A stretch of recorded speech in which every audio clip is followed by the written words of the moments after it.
በእንቅርት ላይ ጆሮ ገድፍ ማለት ይሄኔ ነው። የአርሰናል ደጋፊዎች አጥቂ እንዲመጣ ይፈልጋሉ፣ ግን እስካሁን ምንም ነገር የለም የተሰማ።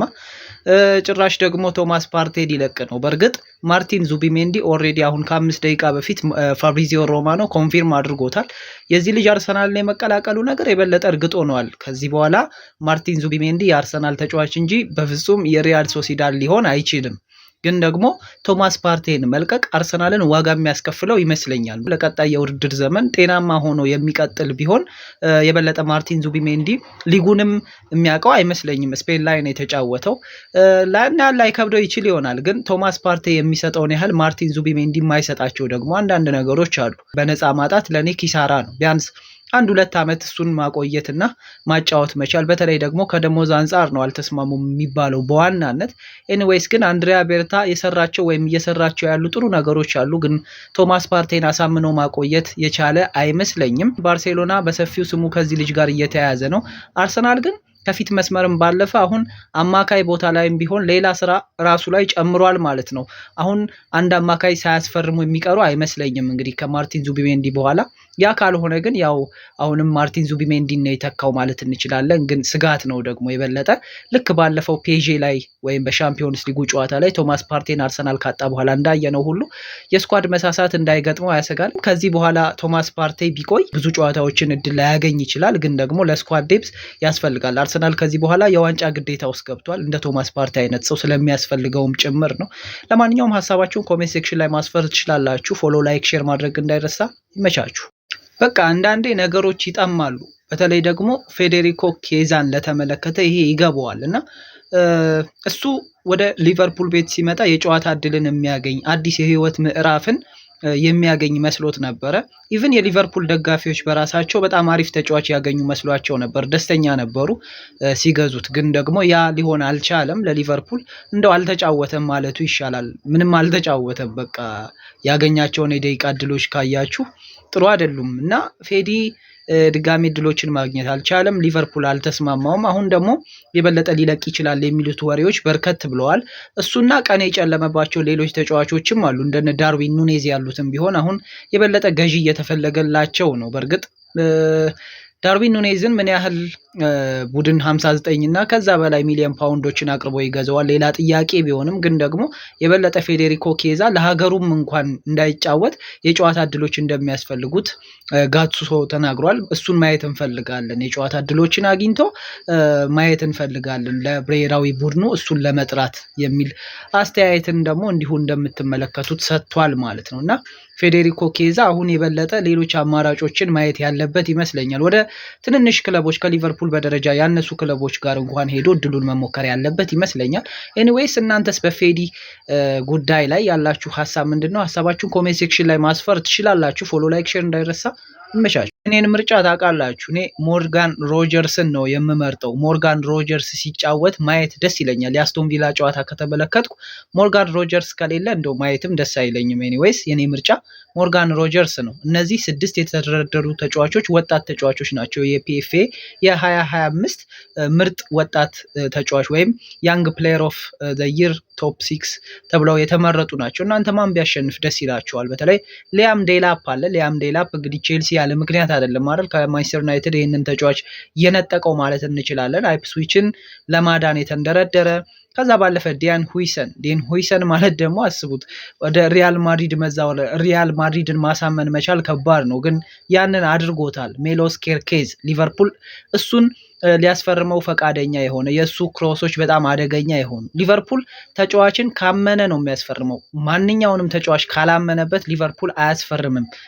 ሊቨርፑልን ማሳመን የቻለና መፈረሙ የማይቀረው የሚመስለው ወዲያውኑ ያደገው ማለት እንችላለን። ከሃንጋሪ ከመጣ በኋላ በርንማውዝ ውስጥ ብዙ አልተጫወተም። ያለፈው የውድድር ዘመን እጅግ በጣም አስገራሚ ፐርፎርማንስ ነበረ። ወደ ሊቨርፑል ሊዛወር ነው። ቀጣይ ቀዩ ማሊያ ለብሶ ነው የምናየው።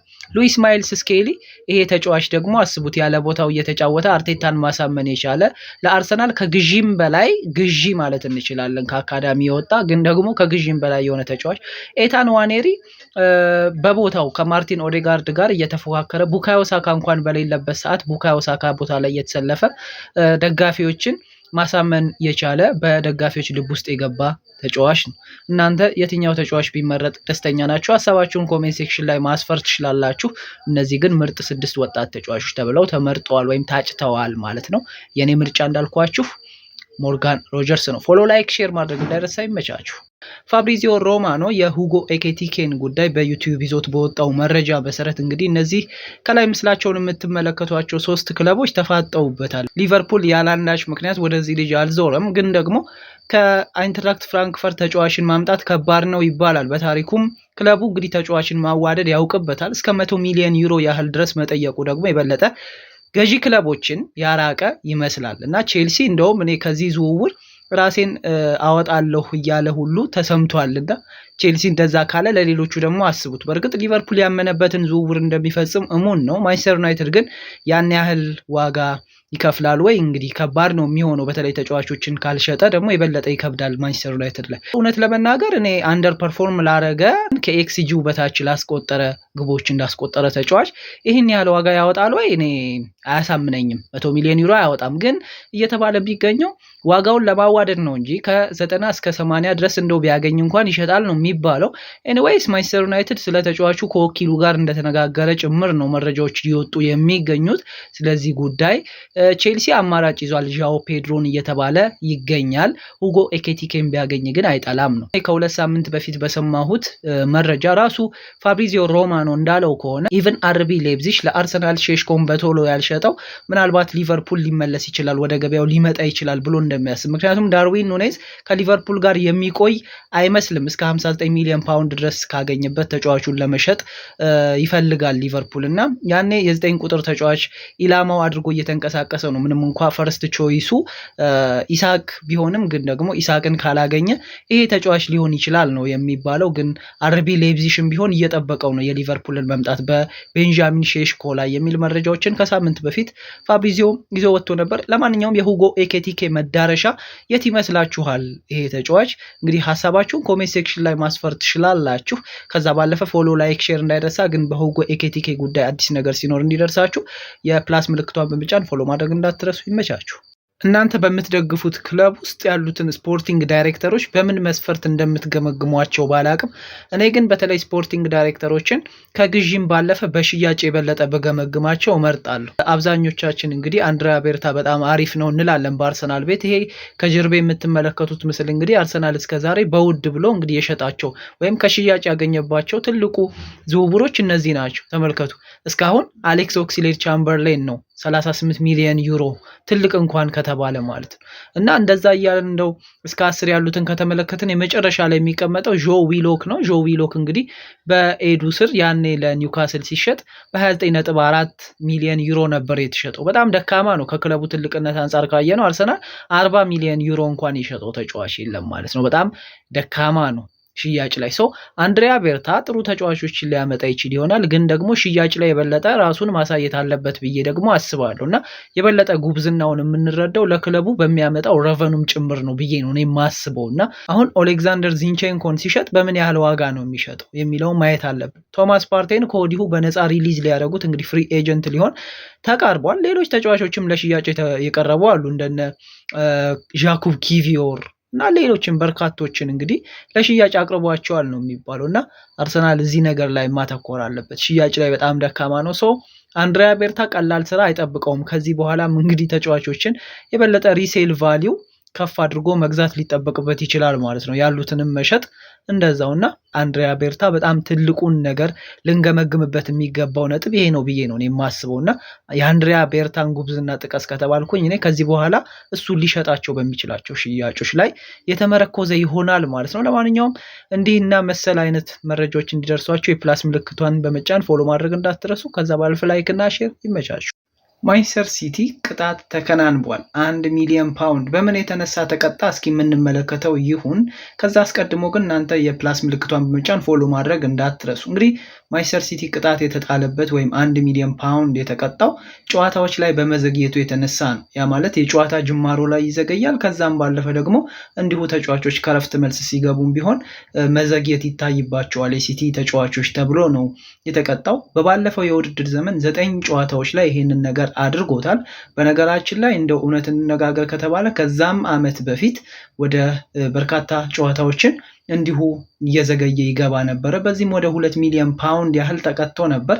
ታዲያ ግን በተጠናቀቀው የውድድር ዘመን ደግሞ 1 ሚሊዮን ፓውንድ ያህል እንዲቀጣ ሆኗል። ጥፋቱን አምኖ ይቅርታ ጠይቋል። ግን ማንቸስተር ሲቲ አሁንም ቢሆን ከቅጣት አላመለጠም። ቀጣይ የውድድር ዘመንስ ምን ያሳየናል? ሲቲ ተስተካክሎ ይመጣ ይሆን ወይ?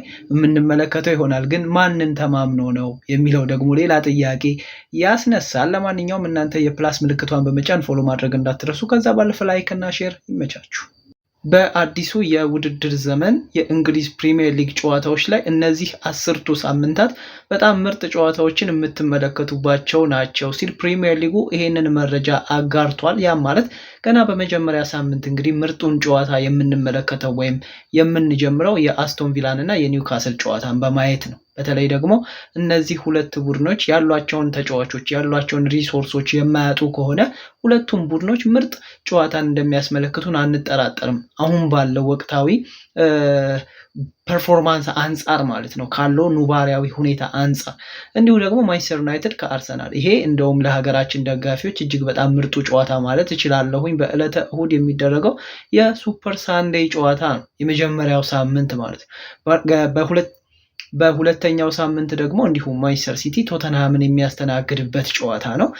ሁለቱ ቡድኖች ደግሞ ምን ማለት እንደሆነ ጨዋታቸው እናውቃለን አይደል? ቶተንሃም እጅግ በጣም ማንቸስተር ሲቲን ሲፈትነው ስለምናይ በተደጋጋሚ ማለት ነው። ኒውካስል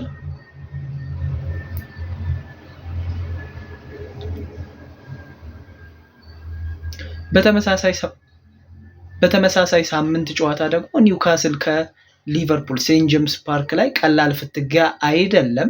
ሶስተኛ ሳምንት ላይ ስንመጣ ደግሞ ቼልሲ ከፉልሃም፣ ይሄ የምዕራብ ለንደን ደርቢ ደግሞ በጣም ይለያል። በተለይ ፉልሃም ያለፈውን የውድድር ዘመን አይነት ጥንካሬ ይዞ ከቀጠለ የቼልሲ መሻሻል እንደሆነ እያየነው ነው። ገና ደግሞ የሚሻሻል የሚያድግ ክለብ ከመሆኑ አንጻር ምርጡን ጨዋታ እንደምንመለከት አንጠራጠርም። ሊቨርፑል ከአርሰናል በዛው ሳምንት ወይም በሶስተኛ ሳምንት ሌላኛው ምርጡ ጨዋታ። በተለይ ደግሞ ምናልባትም እንግዲህ አርሰናል በጥንካሬው ከቀጠለ ሊቨርፑልም እንደዛው ከሆነ የሻምፒዮንነት ሁለቱ ቡድኖች ለሻምፒዮንነት እንደመጫወታቸው ገና ከዚሁ ነው ፉክክሩ የሚጀምረው ብዬ ነው እኔ የማስበው። አራተኛ ሳምንት ላይ ስንመጣ ማንቸስተር ሲቲ ከማንቸስተር ዩናይትድ ተጠባቂው ምርጡ የሁለቱ የደርቢ ወይም የአንድ ከተማ ክለቦች አራተኛው ሳምንት ላይ እንግዲህ ሁለቱ ማንቸስተራውያን የሚጋጠሙበት ምርጡ ፍልሚያ ነው የሚሆነው። ከዛ ባለፈ ዌስትሃም ከቶተንሃም፣ ይሄ ማለት የምዕራብ ለንደኑ ክለብ ከሰሜን ለንደኑ ክለብ ጋር እንዲሁ የለንደን ደርቢን እናያለን ማለት ነው። ወደ አምስተኛ ሳምንት ስንመጣ 3 ምርጥ ጨዋታዎችን እናያለን። አርሰናል ከማንቸስተር ሲቲ፣ ከዛም ባለፈ ሊቨርፑል ከኤቨርተን። አስቡት፣ ቼልሲ ከማንቸስተር ዩናይትድ ያውም ኦልድ ትራፎርድ ላይ። በተለይ እነዚህ የሊቨርፑል እና የኤቨርተን ጨዋታ ደርቢ ነው ጭራሽ። አርሰናል እና ማንቸስተር ሲቲ ደግሞ ከቅርብ ጊዜያት ወዲህ እንግዲህ አርሰናል ማንቸስተር ሲቲን ሲፈትነው እያየንም ከመሆኑ አንጻር ማለት ነው። ከዛ ባለፈ በስድስተኛ ሳምንት እንግዲህ ኒውካስል ከአርሰናል የምናየው ምርጡ ጨዋታ ነው ማለት ነው፣ ሴንት ጄምስ ፓርክ ላይ። ሰባተኛ ሳምንት ላይ ቼልሲ ከሊቨርፑል የሚያደርገው ምርጡ ጨዋታ፣ እንዲሁ ደግሞ ኒውካስል ዩናይትድ ከኖቲንግሃም ፎረስት። እንግዲህ ቢያንስ በ10 ሳምንታት ውስጥ እንኳን ኒውካስልን ተመልከቱት፣ በጣም ከባባድ ጨዋታዎች እንዳሉበት ማለት ነው። ስምንተኛ ሳምንት ላይ ስንመጣ ሊቨርፑል ከማንቸስተር ዩናይትድ፣ ይሄም ምርጡ ደርቢ ነው። ከዛ ባለፈ ደግሞ እንዲሁ ቶተንሃም ከአስቶን ቪላ፣ ይሄም ምርጡ ጨዋታ የምንመለከትበት ነው። በዘጠነኛ ሳምንት ስንመጣ ደግሞ እንዲሁ ማንቸስተር ሲቲ ከአስቶን ቪላ ቪላ ፓርክ ላይ ነው የሚደረገው። የከዚህ በፊቱ የሁለቱ ቡድኖች ደግሞ ፍትጊያ ቀላል የሚባል አልነበረም። 10ኛ ሳምንት ላይ 3 ጨዋታዎች በጣም ምርጥ የሚባሉ ጨዋታዎች አሉ። ለምሳሌ ሊቨርፑል ከአስቶን ቪላ አንፊልድ ላይ ነው የሚደረገው። ከዛም ባለፈ ደግሞ እንዲሁ ማንቸስተር ዩናይትድ ወደ ቲቲ ግራውንድ ተጉዞ ከኖቲንግሃም ጋር የሚያደርገው ሌላኛው ጨዋታ እጅግ በጣም ተጠባቂው ነው። ከዛም ባለፈ ደግሞ እንዲሁ ቶተንሃም ሆትስፐርስ ከቼልሲ፣ ይሄም የለንደን ደርቢ ነው ማለት ነው። እና ቢያንስ በ10 ሳምንታት ውስጥ እነዚህን የመሳሰሉ ምርጥ ጨዋታዎች የሚጠብቁን ይሆናል ማለት ነው። የትኛው ክለብ ይሻሻል እና ምርጡን ደርቢ እናያለን። ሀሳባችሁ ኮሜንት ሴክሽን ላይ ማስቀመጥ ትችላላችሁ። ከዛ ባለፈ ፎሎ፣ ላይክ፣ ሼር ማድረግ እንዳይረሳ። ይመቻችሁ።